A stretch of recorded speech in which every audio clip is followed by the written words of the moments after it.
Now the next speaker is Professor Claes Feinbaum from Israel. He is a character.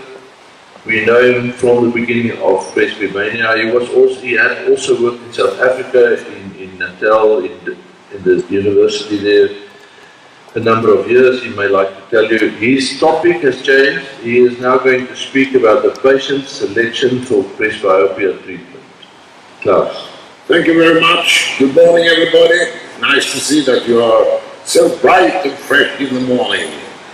And thanks for the kind words. We thought we would change a little bit to get a natural flow from what Jerome said, so I swapped a little bit around with the subjects. And what we have to ask ourselves today is, of course, what is functional vision?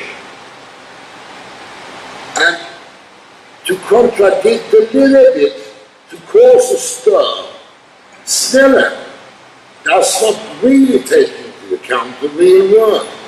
Because if you look at this slide and at this slide, they are both, if the optometrist or ophthalmologist measure their visual outcomes, it will give you a 20/20 or 1.0, but with different qualities.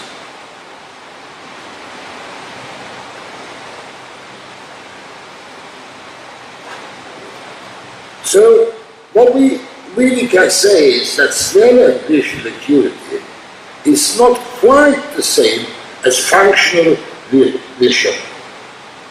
As you can well see on this slide, and this demonstrates very well what I said of 20/20 vision clear and 20/20 vision blurred. So in my humble experience, good candidates for presbyopic refractive surgery have a strong desire to achieve excellent distance, intermediate, and near vision without the need of specs. In the healthy eye, accommodation is aided by increased depth of focus through uncorrected astigmatism, longitudinal chromatic aberration, monochromatic high-order ocular aberrations such as spherical aberration and coma. Now this is in the healthy eye, please note.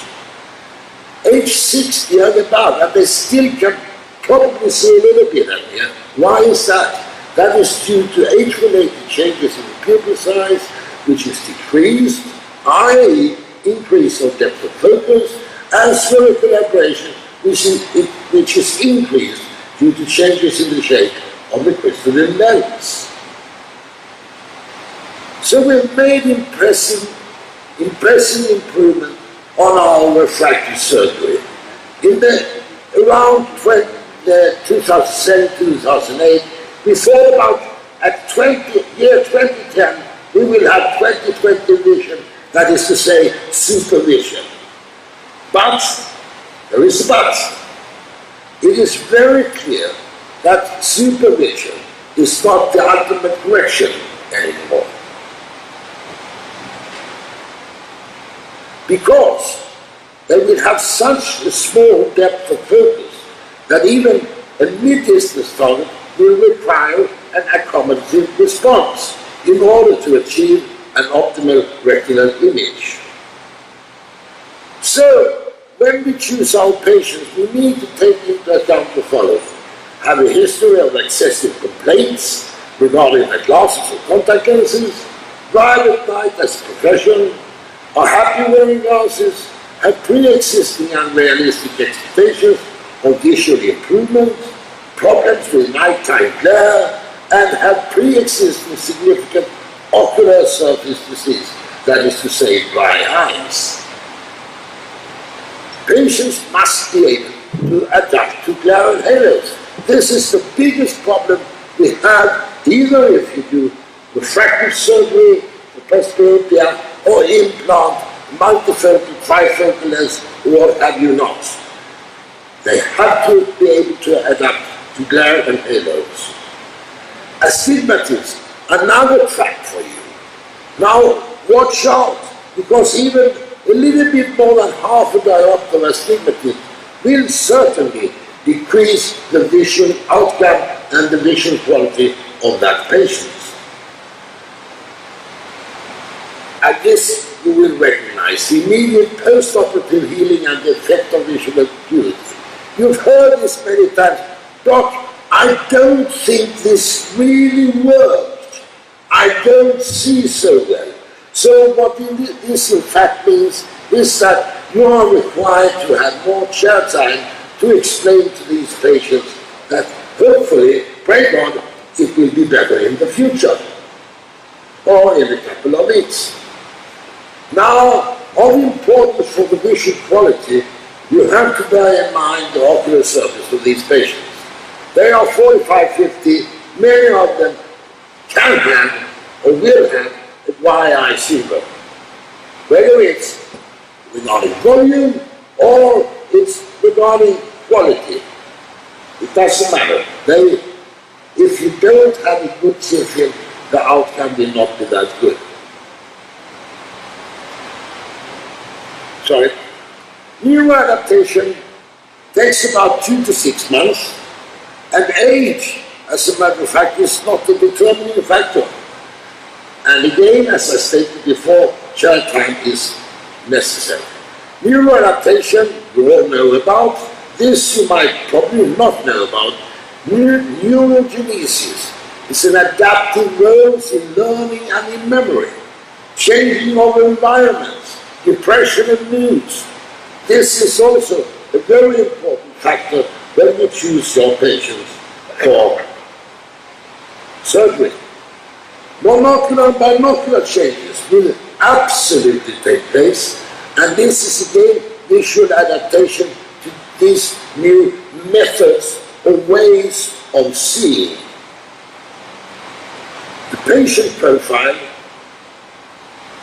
if you have a patient wearing bifocal spectacle lenses, this is not a very good patient for presbyopic refractive surgery or whatnot, because they are so used to have two sharp images, one for near and one for distance.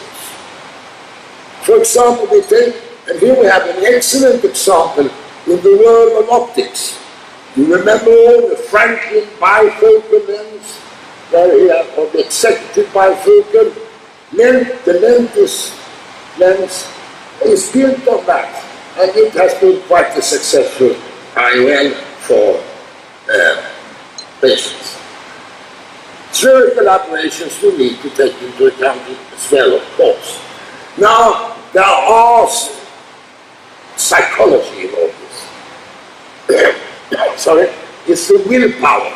Will it work? I want it to work. I don't really care. Now, if you have a patient that wants it to work, that is going to be a successful patient, because it's simply up here in the brain. If they are a little bit skeptical, you have to work more on these patients, and it might not be as successful as you want. So natural vision is related to a great degree to the environment that we work in. And here is a list of all the different distances that we work at, from 30 centimeters up to far. It's up to you to tailor-make the visual requirements for that patient.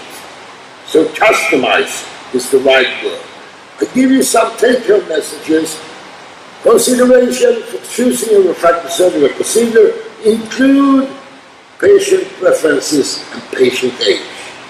Guidelines should never be binding, nor retain your ability to think further. Use your imagination. Patients may be more forthcoming about their expectations, and phrase your explanations properly. Reinforce the potential limitations, and focus on two elements: vision quality and vision performance. Thank you so much for your kind attention.